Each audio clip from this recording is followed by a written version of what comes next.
No, definitely a friend. We played cricket together and that was our connection, but very quickly became brothers. MS is very quick when he starts. That's almost the perfect squad, you know. It's Taj Mahal where I got engaged. Hello and welcome to News 18. Today we have with us former South African cricketer and the one we know as Mr. 360. Thank you so much for doing this, AB. Thank you so much for being on News 18. Thank you, it's good to be here. AB, tell us about your association with Make a Difference, MAD, as we all know about. You know, what made you come on board with them? Yes, I joined about 18 to 24 months ago. Actually way later than I was hoping for. But it was quite difficult to get the right organization to join over here. I've always wanted to give back to India. India changed my life and everything about India is simply incredible. I've been touring here since I was 19 years old, since 2003. And I've just had incredible experiences here. And as I mentioned, it's changed my life. And I've always had this urge to give back and to have an impact on other people's lives, on the environment and all sorts of different things. And Make a Difference just gives me that opportunity to make a difference. True, absolutely. What do you talk about when you speak of impact or when you speak of giving back? What does it mean to you? It means everything. I think that's the purpose of life, is to not make life about yourself. Yes, obviously, you got to be looked after. You need oxygen in order to give oxygen as well. That's just a silly example that I use from aeroplanes. I always say, put the mask on yourself first before you help others. But it is true. But at the end of the day, it's just instilled in my system. It's part of what I believe in. I've always wanted to leave the world in a better place than what I found it in, whether it's by helping someone or by green garden patch. There's this beautiful quote from Emerson, and it's one of my favorite quotes. That's nice. You know, going back to South Africa, you know, like you said, you know, you want to leave the world in a better place. You know, what do you do when it comes to impact or giving back in South Africa? Tell us about that. I'm involved in quite a few things. I help a few scholars get through school, so I'm very focused on education there with people that cross my path. I also support a few organizations there on a lighter basis than I would say with Make a Difference. I'm heavily involved with them, very committed. I mentor a few youngsters and do sessions like this with some of the volunteers, which ultimately inspires them to go on and they like the fingers. They just spread out and go do incredible things right around India. But yeah, so I'm both involved in South Africa and also in India, and it's an absolute privilege to be in a position where you can try and make a difference. True. Moving to the professional side of you that we've seen before, you know, as a sports person, you know, the South African team right now they're making it looking very easy. You know, they're scoring almost every second match is above 300. You know, what do you think of the South African team right now? They're looking good. I think they're performing better than we all expected them to. Not a lot of people gave them a chance leading up to this tournament. And we're just all very proud of them. The way the brand of cricket they're playing is a typical brand of South African cricket. They're fighters, and I'm pretty sure they'll fight right till the end. Hopefully, that means all the way. True. You know, speaking of the batting order, you know, right at the top you have Quinton there in South African team. You know, and he already has like 5 centuries already. Sorry, 4 centuries. I'm so sorry. And the maximum centuries hit in a single World Cup is by Rohit Sharma, which is 5. Do you think that he can break the record this time? Yeah, knowing Quinny, he doesn't play for records. He wants to have that impact up the order and get South Africa in the best possible position every time he plays. I'm very proud of him. If he breaks records, it's a bonus. I know the only reason he's here is to help the team lift the trophy. That's his only ambition. True. You know, speaking of records again though, a very close friend of yours, Virat Kohli, you know, he's very close to again, you know, matching Sachin Tendulkar's record, which is 49th century. Do you think he'll surpass that or equal that this time? Yeah, Virat's worked hard throughout his career. Once again, I don't think he's playing for that, but just a fantastic player. He deserves all the accolades that come his way. He's a great person off the field as well, and he's one of my best friends, and I love visiting him over here in India. But yes, he's obviously capable of breaking already, but broken so many records, and he's very capable of doing that. Whether he really wants that and whether it's a desire of his, I'm not sure. Right. We don't speak about records, and I think we refer to that as nonsense. It's old school. It really is. We don't play for that. The game changes so often. How do you break ODI records these days? You don't play a lot of ODIs anymore. It's all focused on T20s, test matches, a little bit of ODIs. So everything, the complexion of cricket itself has changed. Records don't mean much. It's nice for fans, I understand, to have a look at, yes, that's the high score, this, that. We play to win games, to entertain, and to have fun out there. So how do you remember Virat Kohli? Is he a former teammate or is he a friend? No, definitely a friend. We played cricket together, and that was our connection. But very quickly became brothers. That's literally what he is.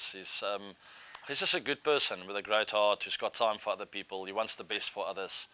I don't know if people will sum him up like that when they watch him play cricket, but he's like a brother to me. True. You know, when we were looking at different archives, Virat Kohli has mentioned that he has one of the best chemistries when it comes to, you know, running between the wickets.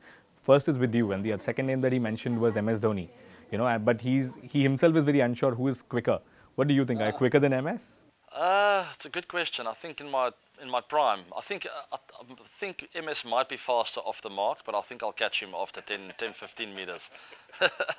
I need to get going first, but MS is very quick when he starts. He's really quick off the mark.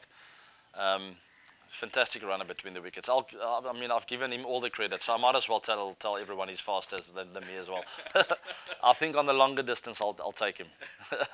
You know, you were known as Mr. 360. You know, do you think anyone in this world right now, in the current squad, has or can get that moniker? I think Heinrich Klaassen's played that way. He's really dominating against spin, but also seam, and definitely play 360 degrees around the field. He's got all the shots that he needs. Yeah, I mean, he's just a fantastic all-round player. True. You know, Suryakumar Yadav in India, he did really well when it comes to T20 internationals, you know, but he hasn't been able to replicate that form in ODIs. And fans across over here is comparing him with you. You know, what do you have for Sky? You know, what kind of tips can you give him? Yeah, he's one of those players that also impressed me and surprised me. Not impressed me, he surprised me. I didn't expect him to become the player that he is today. When I watched him play for the Mumbai Indians in the start of his T20 career, he was very conservative in a way. He was almost like, I almost saw him like a guy who keeps the batting unit together. He just bats through the innings. And the next minute, this explosion happened. I'm like, where did this come from? So he surprised me. He's just a fantastic player. He showed that just hanging around there, spending a bit of time in an environment, getting a feel for the IPL, when you lay that foundation, magic can happen. And from innings to innings, that also happens. You need to lay the foundation. And he does that perfectly well. He plays really good cricket shots to start off with, and then he starts sensing weakness in the attack, in the bowling attack. So I have a lot of respect for him. I think he's still got a lot of runs under his belt. Well, that will go under his belt in the future, not in the past. I'm looking forward to watching him play. He's a wonderful player. That's nice. You have also mentioned in your previous interview that, you know, India is the second team that you support, if not for South Africa to win, you know, the World Cup. What do you have to say about the current Indian squad that's competing? That's almost the perfect squad, you know. It's a fantastic batting lineup, really good spinners. They're a good fielding team. People forget that. And then probably the best bowling attack and the best balanced bowling attack in the tournament. Those things don't always win you a trophy. That's the crazy part about our sport. It's so unpredictable, and the team that rocks up on the day in a knockout game can beat any team. Especially if you think about the top four, that it looks like it's going to be Australia, New Zealand, South Africa, and India. Pakistan might sneak in there. We don't know what's going to happen. But anyway, if it's those four, I mean, any team can beat any team on the day. Absolutely. And that's the unpredictability, even if you're playing in India. It's just one of those things. When you come over here for ODI series and you play 5 matches, you generally don't lose 5-0. Correct. So that'll be in the back of the team's minds. So like, yes, India are favourites, but we just want them in one knockout game. And that's what it comes down to. But India are playing incredible cricket. They're definitely the favourites. All-round best team. And I see they take a lot of pride in their fielding, which I think is very dangerous for the other teams, because that's generally a sign of a really good team spirit and a culture that's good and healthy. So the teams need to look out for them. but I'm still hoping my South Africans will come through. Since the World Cup is happening in India, like you mentioned, it's pretty understandable that if the majority of the crowd is basically Indian fan base, right? But there are criticisms saying that it looks like more of a BCCI event. Yeah, I won't say it's a BCCI event. I won't comment on that. I know there's something that's not 100% right. I've said that in a previous interview. There's pressure on the ODI format, and we all know that. The crowds are not as we thought it would be.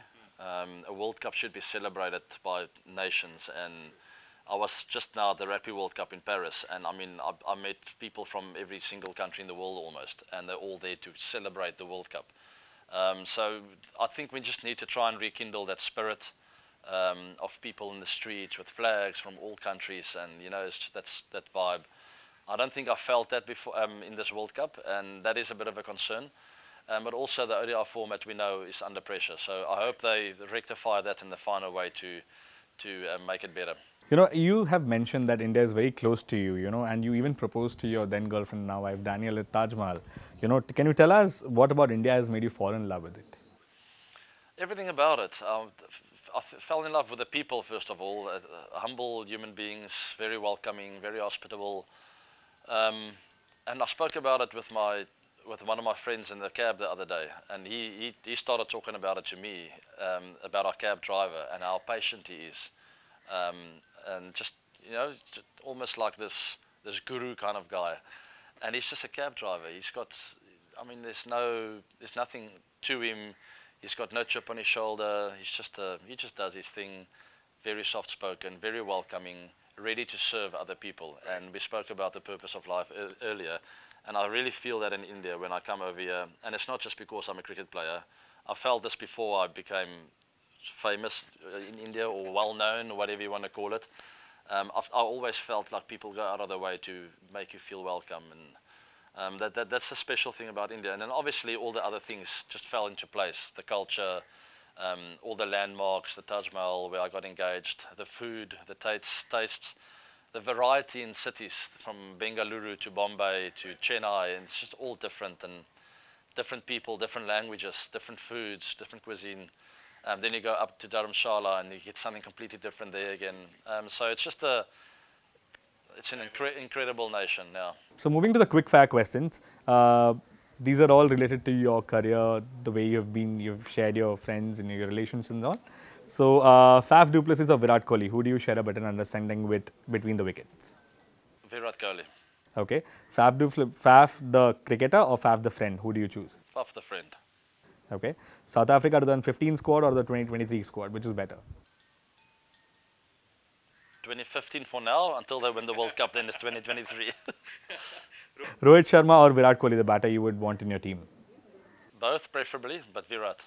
One bowler from the current teams that you're glad you're not facing? From which team, sorry? One bowler from any current team that you're glad you're not facing? Mohammad Shami, one of my favorite bowlers to face, but at the moment I don't want to face him. Your favorite Indian food, and where would you have it? Breakfast, I love masala dosa. That's my favorite, with a bit of scrambled egg on the side. Anywhere I can find it. I've never really had it off the street, so mainly in hotels. But what comes to mind is in Bengaluru, that ITC Gardenia Hotel had the best masala dosas. Indian city, where would you like to live and why? Mumbai or Bengaluru? I would say Bengaluru. Just the garden city, it's beautiful. You almost have this green wildlife estate in the middle of the city. Right. Very busy, lots of traffic, but I love the people of Bengaluru. Right. One last question. If you ever come out of retirement, who will it be? Like, it'll be for South Africa or RCB? Tough question. Both. But I think it's more sustainable for me to say RCB because it's T20 cricket. With South Africa, it's all formats. It'll be heavy on the body. True. On that note, thank you so much, ABD. Thank you so much for doing this. Thank you very much. Hi, I'm ABD De Villiers, and you're watching me on Cricket Next.